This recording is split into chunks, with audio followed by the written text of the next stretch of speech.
Hello and welcome to part 2 of the SUFCtv Roundup show. On this part, we'll have the last two games of the trio of Bromley meetings. Sandwiched in between that will be Aldershot, which saw off 2019 at home. And lastly, it's a winner goes in the playoff places game against Harrogate. Enjoy.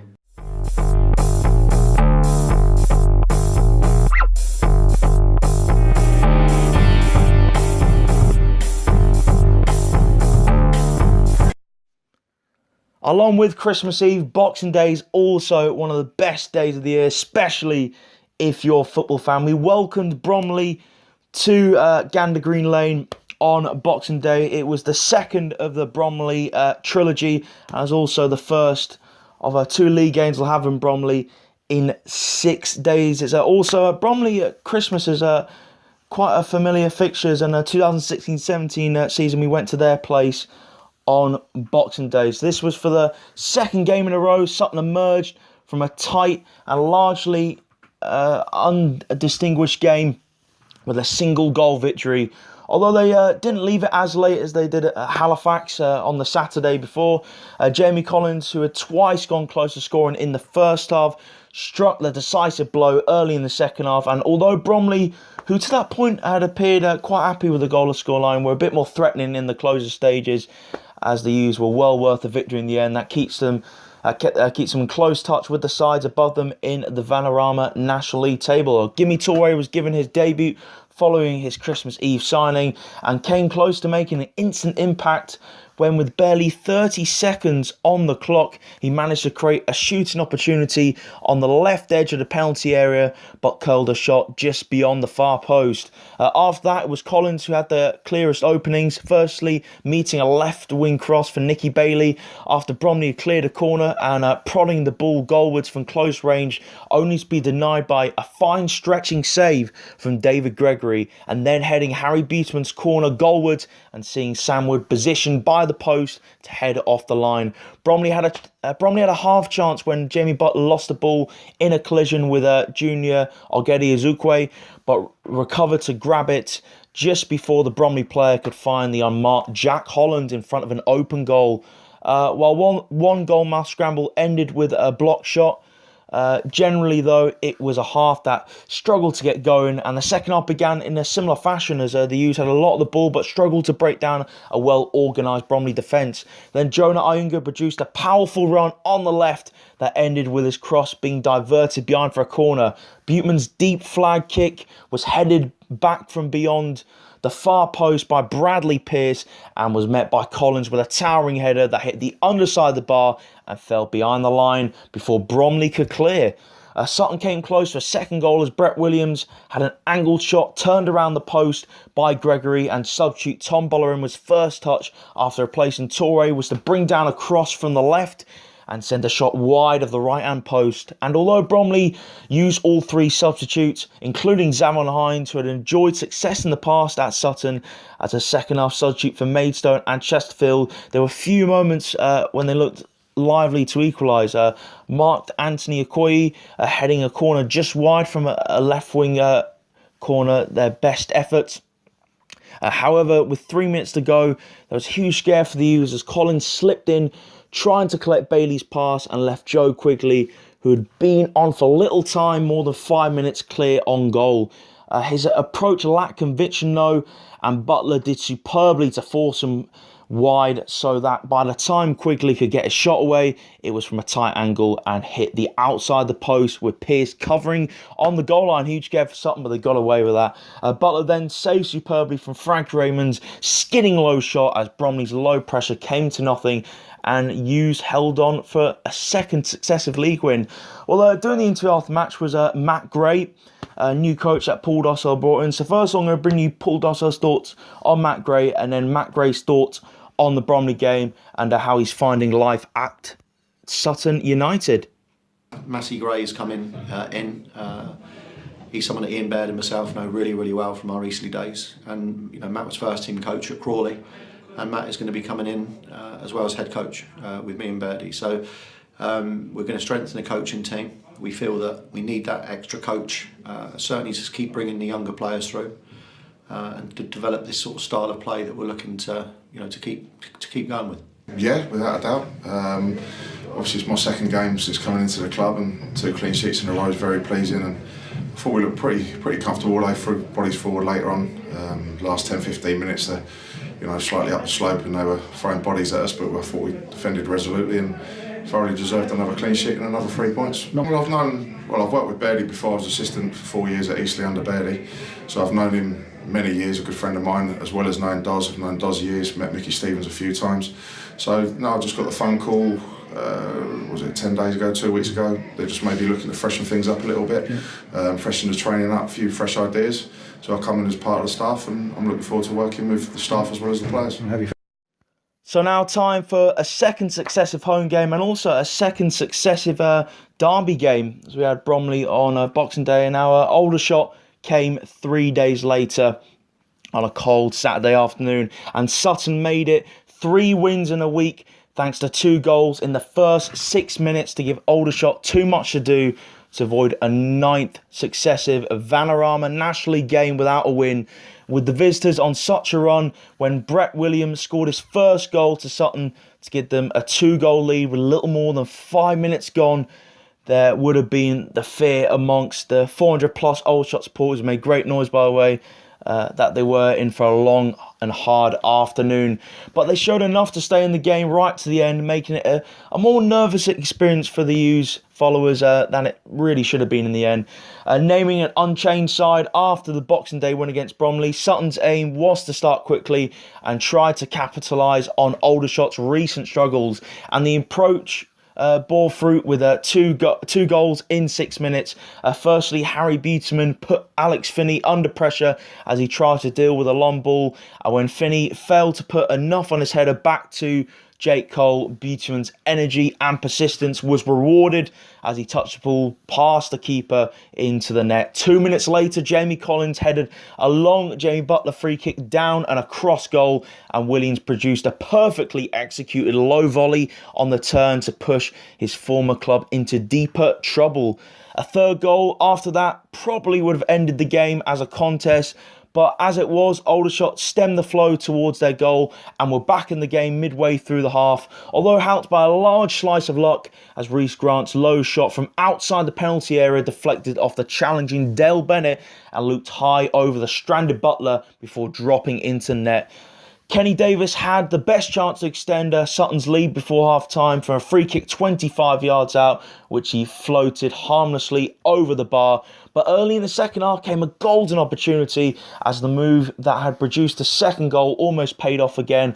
Butler's free kick headed down by Collins, but this time Williams miskicked and Gimme Torre scooped the ball over the bar from inside the 6-yard box.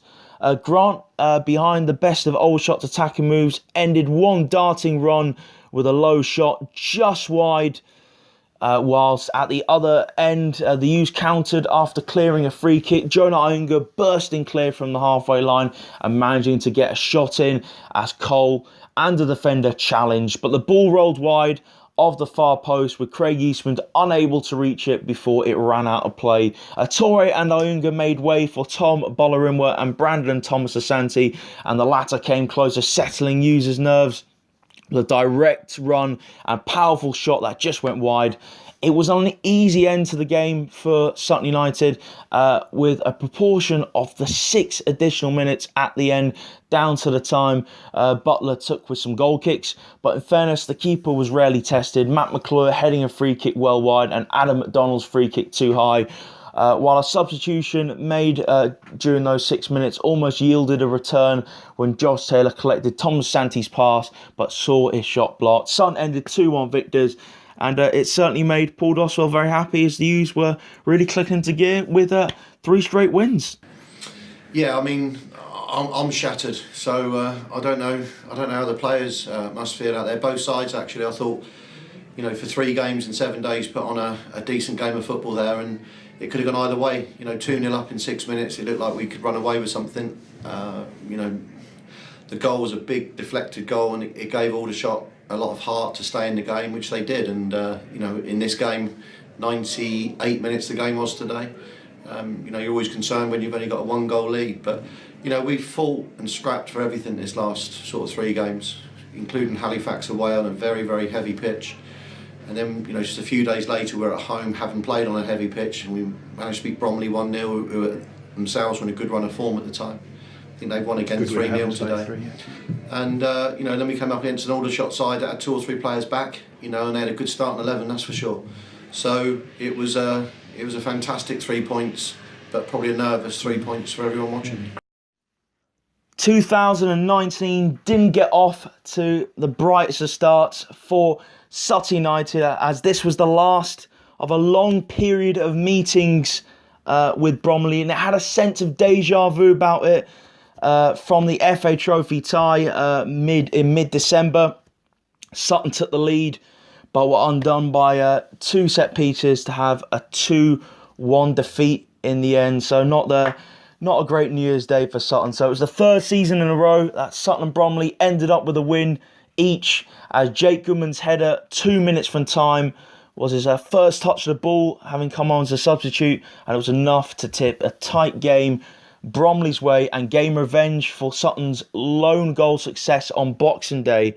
By the time Goodman replaced the injured Richard Brindley, he took up his place in the penalty area and headed in Frankie Raymond's deep corner. Most people on the ground had probably settled for a point, and that might have still been the outcome had Craig Eastman and Brett Williams not missed good chances in the 5 minutes of stoppage time that followed Goodman's goal. Indeed, Sutton created several opportunities in the second half, and with the corner that led to the winner being needlessly conceded and Bromley's first goal having some fortune about it, the U's will have been frustrated not to take something from the game, and their disappointment heightened by an injury to captain Jamie Collins, which forced him off for 50 minutes, and it will likely miss him.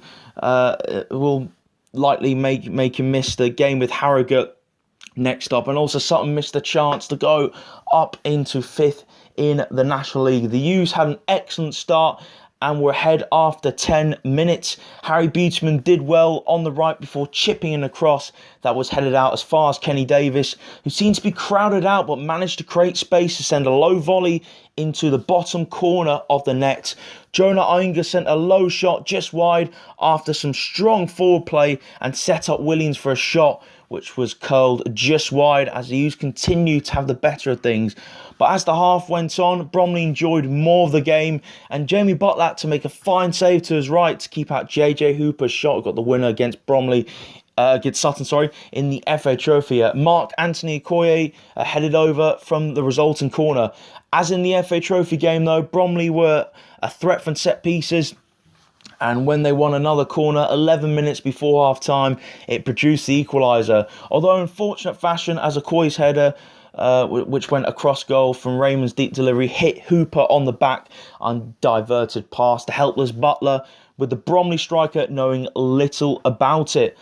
Adam Meckie sent a shot over the bar just before half-time, and early in the second half, both sides came close as Luke Coulson shot low and just wide from the edge of the penalty area, and at the other end, after David Gregory saved from Brandon Thomas-Sasanti's shot, the ball was only cleared to Iyengar, whose fierce volley flew inches wide. Chances continued to come at both ends. Hooper shooting a volley that was saved by Butler, and while Bradley Pearce should have done better after Collins had headed a Butler free kick down into his path, but his contact was insufficient to beat Gregory. Substitute Tom Bollarima also might have given the U's the lead when he arrived to meet a low Williams cross, but sent the ball over the bar. Bromley had an opportunity with a quarter of an hour to go when Nicky Bailey brought Adam Meckie down in full flight on the edge of the penalty area, but Frankie Sutherland put the free kick into the side netting before Collins hobbled off to be replaced by Dean Beckwith. A telling substitution came with 2 minutes left though, after Williams and Eastman had impeded each other as they defended a throw-in and sent the ball behind for a corner rather than clear it. Brindley, suffering a fatal injury, was replaced by Goodman, who immediately took up a place at the far post and met Raymond's corner with a thumping header. Sutton still might have emerged with a point as they felt they deserved, as Eastman arrived late to meet Dale Bennett's cross with an equally powerful header, but couldn't keep it down.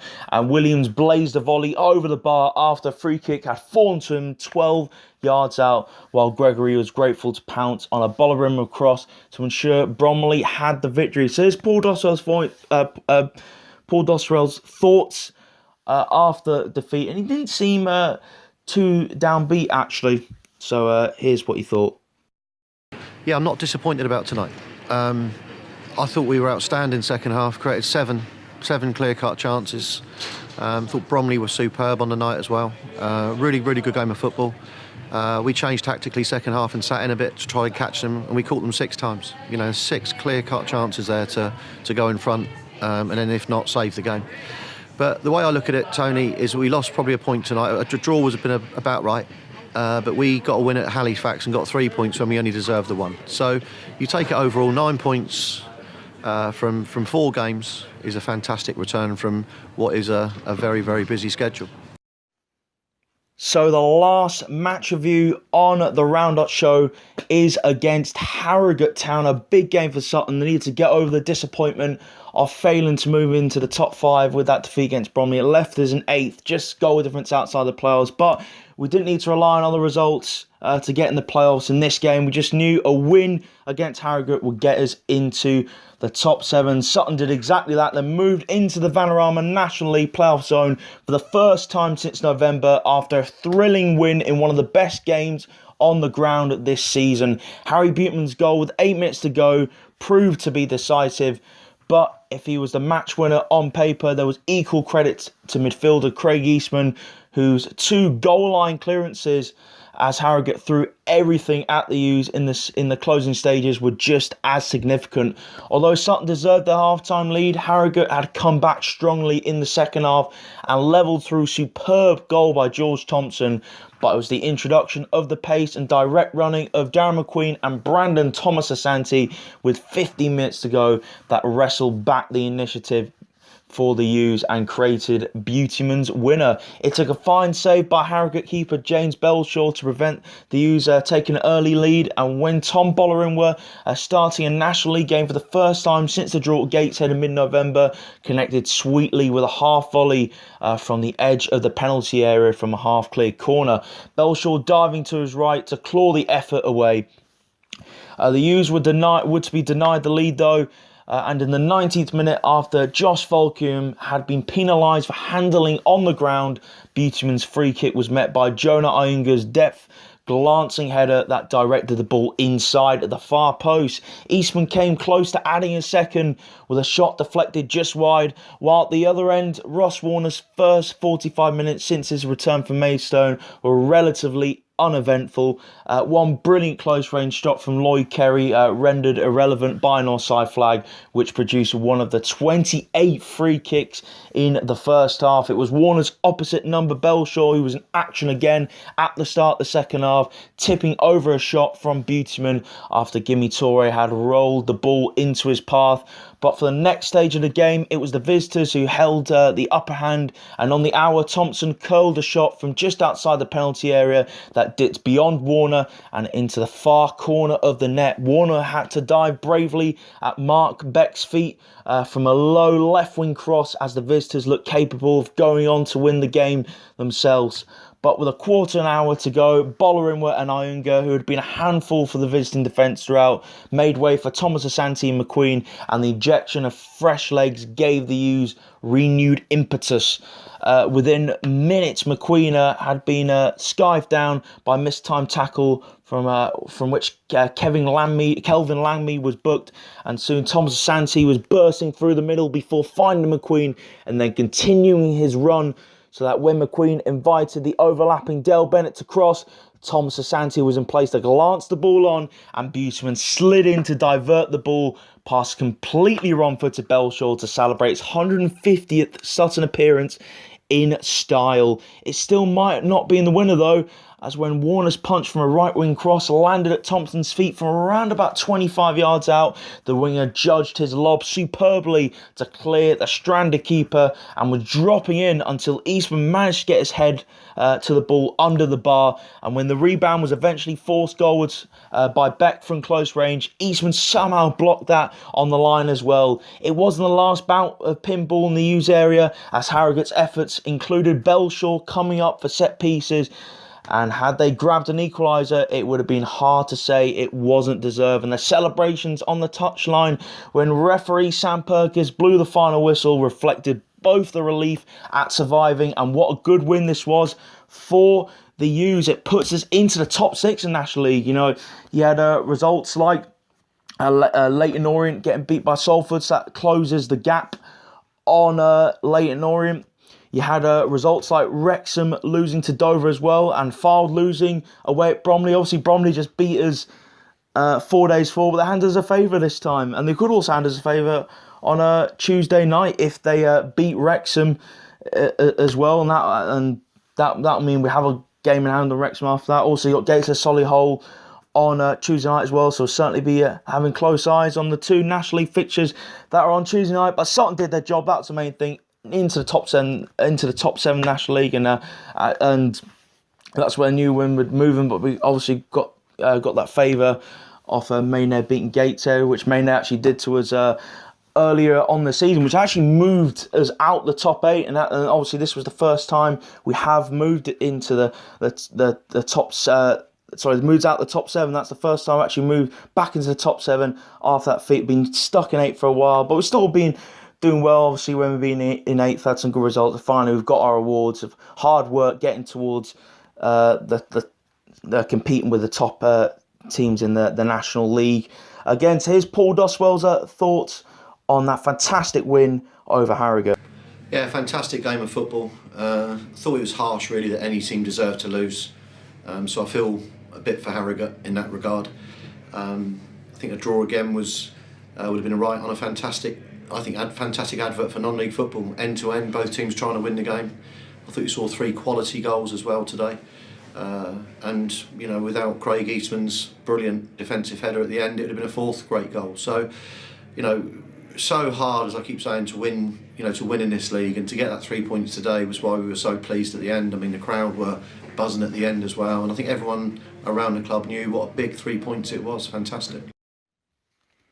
Ross Warner had to be recalled from his loan from Maidstone, which was made early in December due to Jamie Butler being injured. So let's get Paul Doswell's thoughts on that. Ross had to go because of the finances in terms of the whole budget, but we always knew that we had the option within 24 hours to bring him back. So that's what we've done, and we're able to do that. There was some news regarding Sutton's FA Trophy situation. Sutton were reinstated back into the FA Trophy. Now, remember, we got knocked out 2-1 by Bromley, but Bromley fielded an illegible player that day. So Sutton are now being reinstated to play Spennymoor Town away on Saturday, the 12th of January. Let's get Paul Doswell's thoughts on Sutton being reinstated. I do again feel Bromley beat us on the day, and they deserved, to go through. The situation was that we got thrown out of the FA Cup and missed a game against Manchester City. And we were advised at the time by the FA that, you should check every game. So from my point of view, Ray Ward was doing his job. None of us were aware that he'd made the inquiry. I think we got an email from Ray on the Tuesday, Wednesday, inferring that one of their players was improperly playing. And as I said, I genuinely do feel sorry for Neil Smith and his players, because they deserve to go through on the day. But it's happened to us. It happened to us at Maidstone, and it's happened to our, to our youth players for an international clearance.